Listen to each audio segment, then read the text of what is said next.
Hello everybody! This is my first time doing voiceover for this channel, so I wanted to do something very different for a change rather than making clips that are seconds long, politics, or nostalgia stuff. Besides Disney, history, politics, memes, and geography, I'm a staunch urbanist and appreciator of transit. I've loved transit for pretty much as long as I've lived, whether it's watching the little trolley on reruns of Mr. Rogers' Neighborhood, playing with Thomas the Tank Engine trains at Barnes & Noble, or growing up riding the Metro North's Hudson Line as my first train ride when I was a kid. As many probably already know, I currently live on Long Island, and thus I'm very passionate about Long Island's transit history, as much as I am with American transit history in general, because trains helped shape this country. When people immigrated to the US through Ellis Island and migrated across the country, they took trains to get to their final destinations. It's something that we forget because the domination of highways. Long Island became Long Island because of trains, not Robert Moses highways.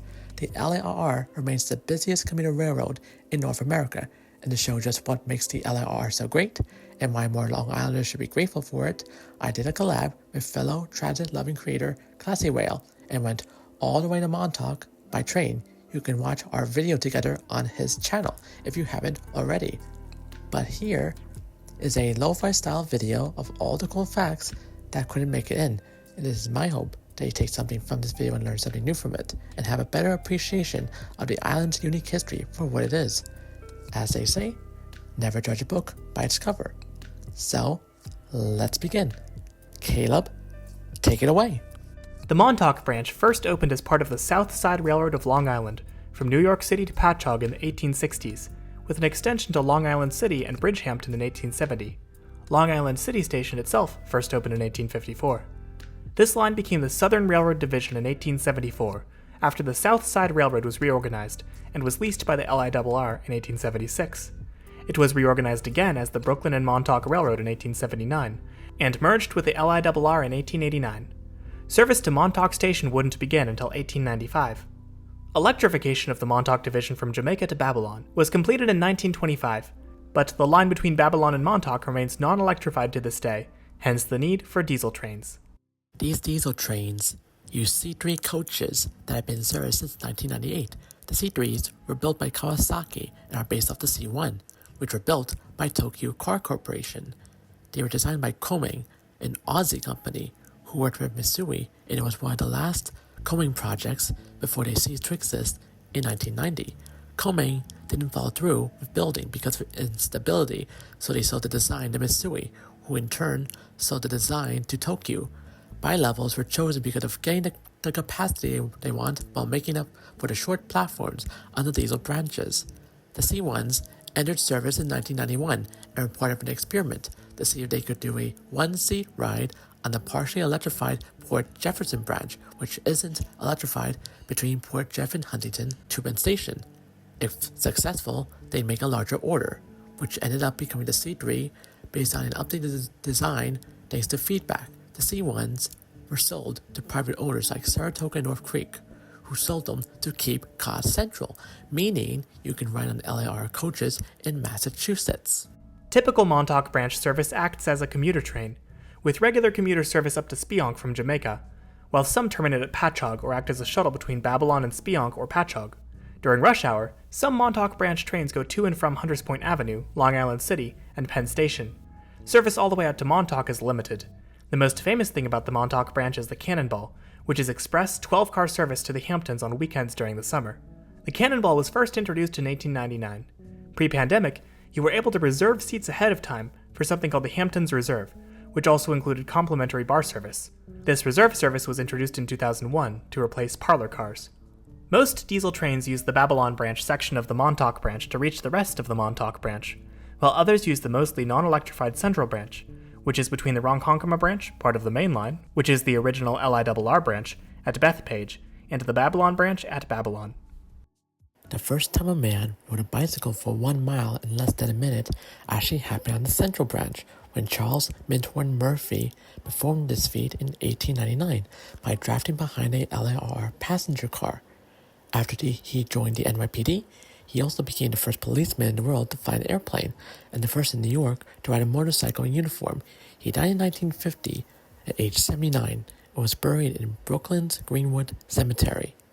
Not only do those who live in the commuter villages and hamlets on the south shore of western Suffolk rely on the frequent commuter service on the western portion of the Montauk Branch, but also those on Fire Island, as the Montauk Branch is conveniently located by ferries that serve the isolated Fire Island communities.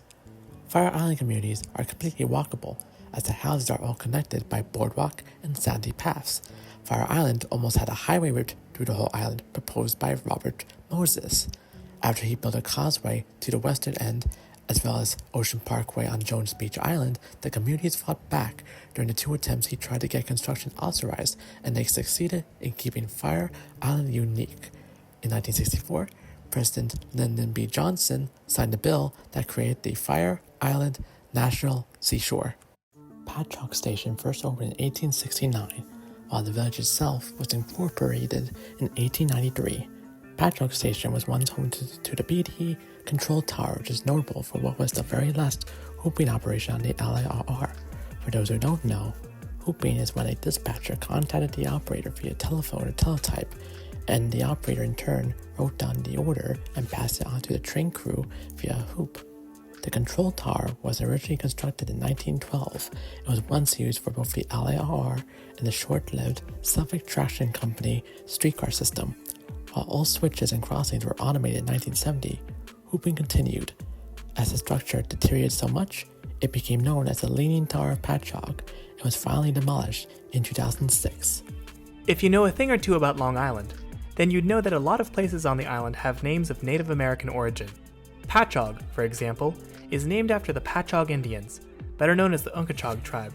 Patchogue is derived from Pochog, roughly translated to where two streams separate. Long Island was once home to 13 different tribes, ranging from the Canarsie in Brooklyn to the Montaukett of Montauk, and the Massapequots of what's now southeastern Nassau. Only 3 remain, and 2 have reservations: the Unkechaug tribe, who are not federally recognized, at the Poospatuck Reservation in Mastic, and the Shinnecock Reservation by Southampton. The third is the Montaukett, who don't have a reservation and are not recognized by the state. All 3 live along the Montauk Branch. At first glance, these places along LIRR branches may look like one suburb after another, but they are much more interesting than you think. For starters, the motto of Shirley is Long Island's best kept secret. And you might be thinking to yourself, what secret? I don't see anything special. But that's just it. You don't see it. Shirley is the western terminus of the Atlantic Crossing 1 telecommunications submarine cable that links the US with Cornwall in the UK, Westerland on the German Isle of Sylt, and Beverwijk in the Netherlands. Hope my Dutch is good, Tom. This is Spionk, where regular Montauk Branch commuter service ends. Spionk comes from an Algonquian word meaning high place. Their first station house was built in 1870 and was struck by lightning and burned in June 1901, so a new depot was built 6 months later. The depot closed in 1958, and it's now a cafe. As we reach West Hampton, we are officially in the Hamptons, and you might be thinking to yourself, Caleb and Avery, why are there so many Hamptons? Allow me to explain. When the British settled out on the East End, they named their whaling community Southampton after the Earl of Southampton. Yes, the Earl, not the actual English city. Then places surrounding Southampton opted for names with a similar theme. Right by West Hampton Station is the Francis S. Gabreski Airport, which was an Air Force base between 1943 and 1969. Since 1970, it has been used by the New York Air National Guard's 106th Rescue Wing. In 1998 and 1999, Air Force One was seen here often, as Georgica Pond, nearby East Hampton, was the summer White House of Bill Clinton, as he and Hillary visited Steven Spielberg's home there during the summers. Francis S. Gabreski was the top U.S. Army Air Force's fighter ace during World War II and Air Force jet fighter ace during the Korean War. After the wars, he headed the Long Island Railroad for just 2.5 years, as he was pressured to retire after struggling to improve service. Hampton Bays was founded in 1740 as good ground, but of course, they wanted in on the Hampton action and renamed themselves to Hampton Bays in 1922. Briefly after Hampton Bays, we reached the Shinnecock Canal, to many as the border of the true Hamptons, which opened in 1892, is the only navigation log operating on Long Island.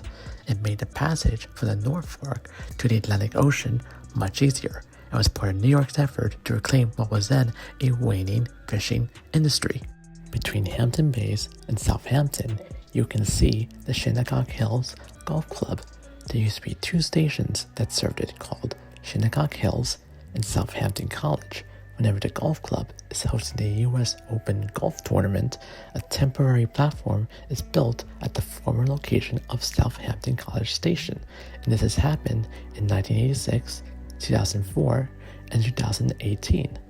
Shinnecock Hills is the oldest incorporated golf club in the U.S., as the club has been around since 1891, as well as the oldest golf clubhouse in the country, which was built in 1892.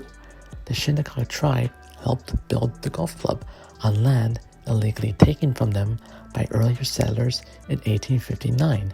Southampton is the oldest English settlement in New York State, though this is a title also claimed by Southold, as they were founded the same year. Southampton began with a group from Lynn, Massachusetts in June 1940. The Shinnecock tribe welcomed them with open arms and taught them about clam digging, growing crops, and fertilizing fish. In return, they helped the tribe find a location to build homes. These first homes built became the Shinnecock Reservation in 1701, one of the oldest reservations in the country. Amagansett has quite a story to tell. The 1895 station house was burned on purpose by a disgruntled LIRR employee in 1909 and was rebuilt in August 1910. But it doesn't stop there, as the station is actually significant when it comes to World War II, as in 1942, German saboteurs tried to use Amagansett Station to reach New York City during Operation Pistorius. They reached the train thanks to bribing the Coast Guard. They were caught in Manhattan because 2 of the 8-member crew defected to the FBI, as George John Dash told Ernest Peter Berger that he had no intention of going through with the mission, as he hated Nazism and was going to report to the FBI, and Berger agreed. As a result, a tribunal sentenced all 8 to death. However, Berger and Dash were both pardoned by President Truman in 1948 for their role in stopping it. Montauk is of course derived from the Montaukett who lived there. It roughly translates to the fort country, but that's not the only place name based off the Montaukett, as Wyandanch on the Montauk Branch is named after Chief Wyandanch of the Montaukett, despite western Suffolk never being the homeland of the Montaukett. Suffolk County Transit, or SCT, is the provider of bus services in Suffolk County. The 10C route traveled between East Hampton and Montauk, and only served the Lighthouse during the summer. Trips were just 4 times a day, approximately every 3 hours, on top of the already limited 9 times a day schedule. I say traveled and served in the past tense because the 10C will be no more. Under the reimagined transit plan, Suffolk's plan to change their bus network as part of the bigger Connect Long Island plan to promote long-term economic progress, address the housing crisis, and encourage sustainable transit-oriented development by Democrat County Executive Steve Bellone, they'll be creating an on-demand zone between East Hampton and Montauk. This will be the second on-demand zone in the network, as Southampton has one as well. The main part of the plan is creating new routes, or changing routes so it makes more sense, to increase job access to those without a car by 50 or 60%, and change the frequency of most routes to every half hour instead of every hour. It makes sense to have microtransit in the East End, as its landscape doesn't justify running ordinary routes with low ridership. During World War II, the military bought a lot of land around Montauk, and this became a base for the Air Force, a seaplane base for the Navy, and Camp Hero for the Army to protect New York shipping lanes. Camp Hero became the centerpiece of the Montauk Project conspiracy theory, and this theory served as inspiration for Stranger Things. The working title for the series was Montauk. It has been a state park since 2002. The Montauk Point Lighthouse was authorized by George Washington in 1792. It was built in 1796 out of sandstone. This is the oldest lighthouse in New York, the 4th oldest active lighthouse in the U.S., and was the first public works project of the then new U.S. government. This was the shining jewel of the new American nation. It has a height of 110.5 feet or 33.7 meters, and it takes 137 iron steps to reach the top. However, it's not the tallest lighthouse in New York, as it has the Fire Island Lighthouse by Robert Moses. Should be Billy Joel State Park, which is 168 feet or 51 meters tall. When the lighthouse was authorized by Washington, the government purchased 13 acres of the land for the lighthouse for just $250, or around $8,000 in 2023 money, which is cheap compared to Hampton's real estate today, where Hampton homes can go in the millions. When it comes to Long Island, people often have the stereotype that Long Island is nothing but car-oriented suburbs, and while I agree with that sentiment for the most part, there are actual walkable transit places here, and Patchogue is an example of one. Patchogue is part of a bike share program called Bethpage Ride. Patchogue Station is a bus hub. There's plenty of new housing by Patchogue Station, and Main Street is close by are lots of local food spots, the Blue Point Brewery, where Blue Point beer is made, and even a big library. On certain Thursdays during the summer, Patchogue closes Main Street to traffic for the Alive After 5 Street Festival, with live music and vendors. The Patchogue Shorefront even hosts a big music festival on the Great South Bay. When New York Governor Hochul was pushing for Long Island suburbs to build more housing around train stations and to be more transit-oriented, she visited Patchogue to serve as a role model. Unfortunately, other Long Island suburbs wouldn't budge and stuck to their car-build mentality, which shows we still have a long way to go in the US. But if anything, Patchogue and other places like it in the US show that there is still hope, and having hope moving forward and never giving up is what pushes for change. Change is inevitable, and having environmental, walkable, transit-oriented places is the future. The Montauk Branch isn't perfect, and there are a lot of reasons why it's the way it is. For the most part, it's a long stretch of non-electrified single track, using aging coaches and locomotives with no capacity for more diesel locomotives, as the focus is on the busier electric branches past Babylon, while the portion between it and Sayville is double-tracked. The portion between Sayville and Montauk is not, and neither is the Central Branch. Double-tracking all the way to Montauk may not be realistic, but there is no excuse not to electrify and double-track at least up to Spionk, where regular commuter service ends. Electrifying, let alone double-tracking, would make a huge difference for those who live on the South Shore of Suffolk County and rely on the Montauk Branch as their connection to the big city. The addition of South Shore Commuter Connection shuttle trains for those in the Hamptons commuting to work to connect to regular service at Spionk has done wonders for those in limited service territory. The New York government shouldn't abandon these East End communities when it comes to transit. As much as I don't like standing in a crowded C3, these crowds show that there is very much demand for more Montauk Branch service. These communities rely on tourism, and the branch provides said tourism.